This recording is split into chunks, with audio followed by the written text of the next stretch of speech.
Hey there, guys. Welcome to Vinyl Grooves. Or maybe I should say it like Ryan Seacrest. Well, this is Vinyl Grooves. Either way, stick around. I've got some stuff to talk about. Hey.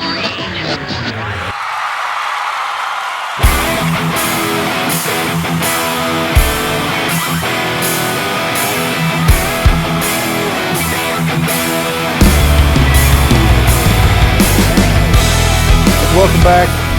I know it's not Sunday, it's Monday. Had some technical issues the other day, so I said, well, why not? We're just going to push it off till Monday rather than trying to force the issue and putting out something that I'm not really happy with. So I decided to push off Sunday to make it Monday. I realized I tried to stay on schedule, but it just wasn't working out yesterday. So here I am, and few things to talk about. As you can see behind me, one of the things that I would be remiss not to talk about is the passing of Eddie Van Halen. Yeah, it's still rough. I was not expecting that at all. I mean, that was one of the things that just took me for a loop. And you know, it's like when Chris Cornell died, you know. Yeah, you weren't expecting it. I mean, I knew Eddie had been sick. I knew that he had what they were saying was mouth cancer at the time, or tongue cancer or something. But I didn't realize how serious it was. And then I kept hearing little issues here and there where, you know, Eddie wasn't doing so good. And then the next thing we know, we get the news last week that he had died. And it's, you know, it's rough, especially when, like myself, I grew up listening to Eddie Van Halen. I mean, it's like my youth just passed. And it's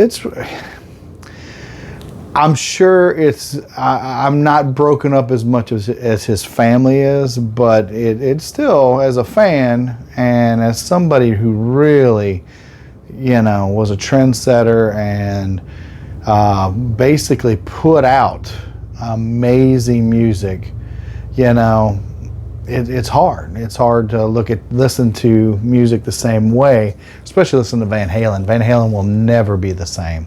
So kind of sad about that. So right there, 1984, it's original pressing. You know, I had to listen to it. I've been listening to Van Halen a lot. And in fact, these are select albums that I pulled that I positively love. You can't listen to Van Halen without listening to their first album. You know, this is it. You know, this is an amazing pressing anyway. I mean, it's such a great album, and it's in such good quality. I couldn't believe I actually found this. It's almost in, you know, I would say near mint because it's open. But the vinyl is super glossy. You know, this is the first pressing of that album. And, you know, I'm not getting all excited about first pressings or modern pressings or whatever you want to call them. But I just was impressed with the, you know, the sheen, the gloss, and everything involved. So, but this is a great album. And I'm sure I'm talking to people out there that have listened to Van Halen extensively. But if you haven't listened to this album, stop everything you're doing. Find it on Spotify, find it on iTunes, find it on Yahoo Music or whatever it is you listen to, and listen to this album.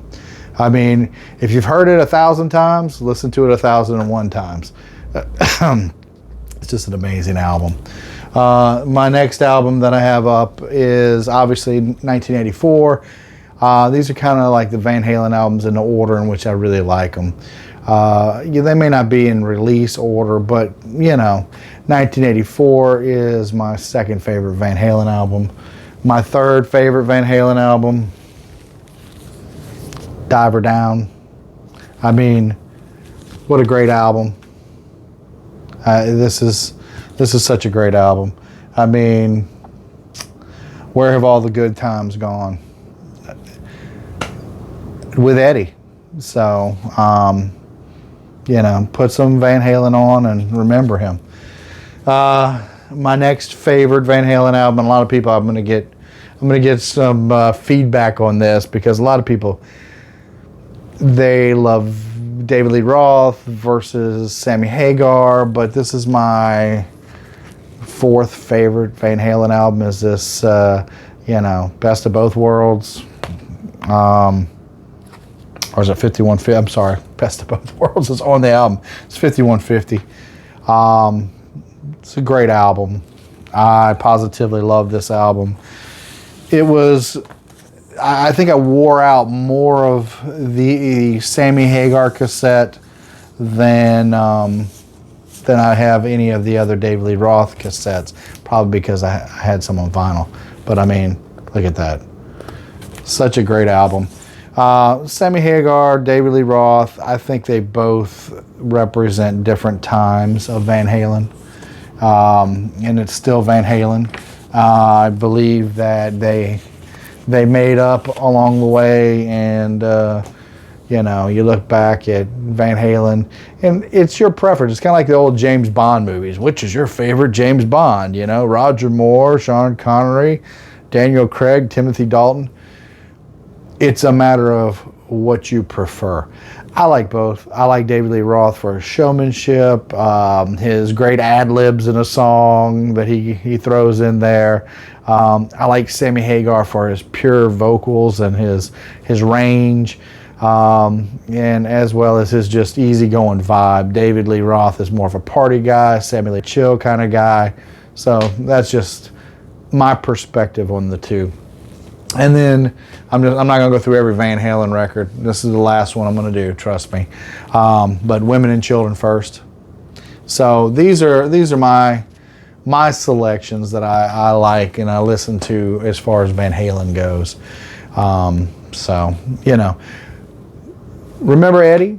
Throw some music on. He inspired so many guitarists, even modern guitarists. I mean, he did the solo on Beat It with Michael Jackson. I mean, he has inspired so many guitarists, from Nuno Bettencourt from Extreme, all the way up with Steve Vai. And I mean, even Ozzy came out saying that, the world had lost an incredible guitarist. So keep Eddie Van Halen and his family in your thoughts, and spin a Van Halen record just for remembrance. All right. Next, I'm going to talk about Record Store Day. And I know it seems like I'm talking about Record Store Day every Vinyl Grooves, but they've really done it this year. We have Record Store Day coming up again at the end of this month, which is the third and final drop, and then we have Black Friday Record Store Day, which is going to be the Friday after Thanksgiving. So Black Friday. And that's what I'm going to talk about. I'm just going to talk about a couple of albums. I'm not going to make a big production out of it. And, it just seems like Record Store Day is every month now. And the ones I'm interested in are, you have Stone Temple Pilots, SAP, which is their first, their second EP that they came out with. I think there's like 4 or 5 songs on it. But most of it's acoustic, and then you get you're the guitarist who's actually singing on the album as well. So that's definitely worth a listen to and a pickup for me. Another album, and it's not an album, it's a 7-inch. And there seem to be a lot of these 7-inches that keep releasing 45s again, for just the sheer collectability of it. And nothing more, just because I have 10 tons of Chris Cornell and Soundgarden and Audio Slave, and anything Chris Cornell has been attached to, I feel obligated to buy the 7-inch Patience 45 coming out. Wasn't included on the box set that I have back here. I don't know if you can see it.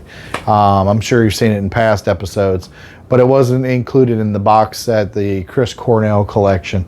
So I feel obligated to pick it up as another album or another song that's being released by Chris Cornell. Of course, I could always just download it on Spotify and listen to it, but I want to have it to go along with all my other stuff, And once you start collecting, you kind of get a bug to get everything sometimes, especially your favorite artists. And Chris Cornell happens to be one of my top 5 favorite artists. So that's what I will be doing with that.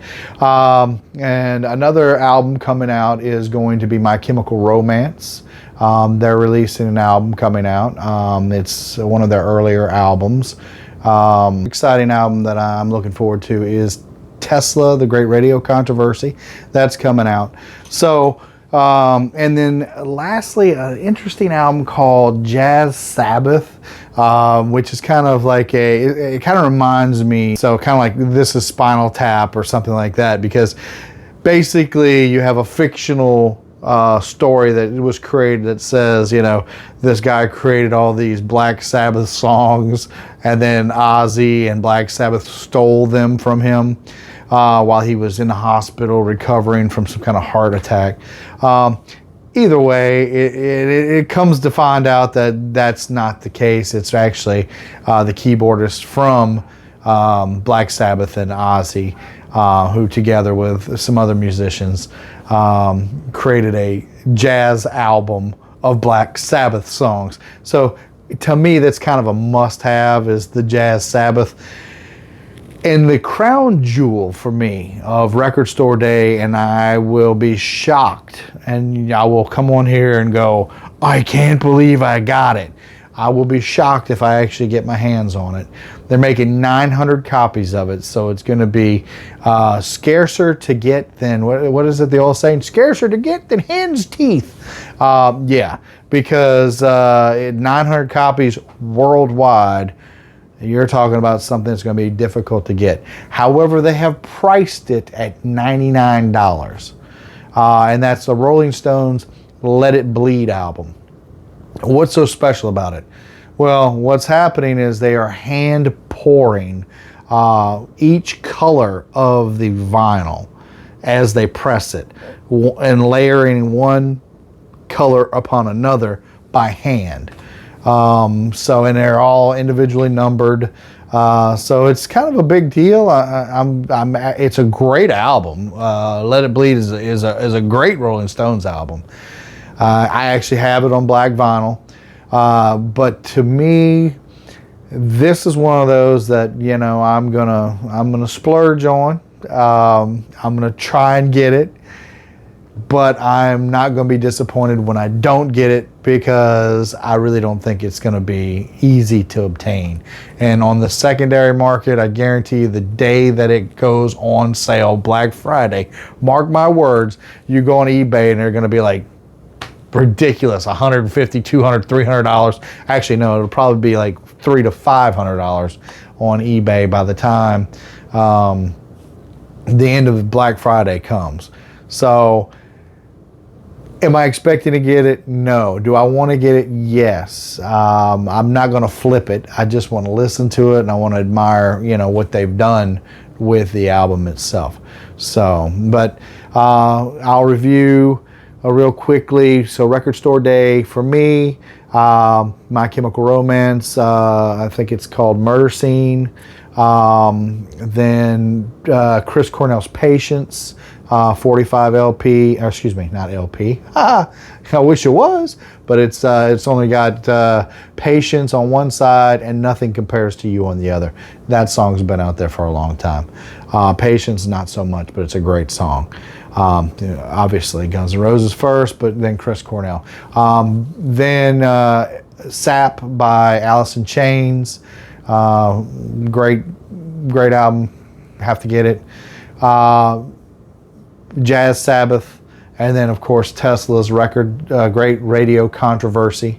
And then, if I can get my hands on it, we'll see, is the Rolling Stones Let It Bleed. So those are the Record Store Day Black Friday albums that I'm interested in that are coming out. What are your interests in Record Store Day? You know, go on the Record Store Day website, take a look. They have a web version, a PDF version. You can read more about all the albums coming out and decide what you want to see or what you want to get. So give it a look, give it a listen, see what you think. And then finally, I want to put out there, I saw Rhino Records, I think, and I could be wrong, but I think it's Rhino Records is releasing a Dire Straits box set It has all their studio albums. So it's about $147. Don't know. I'd like to get it, but you know, with all the Record Store Day stuff coming out, you gotta pick and choose your albums.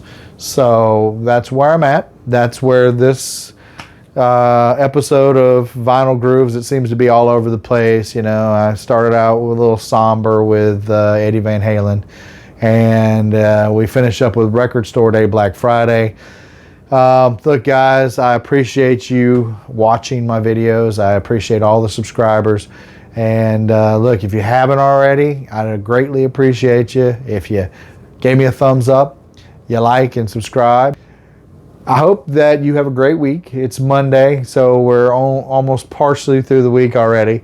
No hurricanes, none bearing down on me, so that's a good thing. Put on some great music. Put on some Eddie Van Halen. Spin it. And I hope to catch you listening to it. See you next Sunday.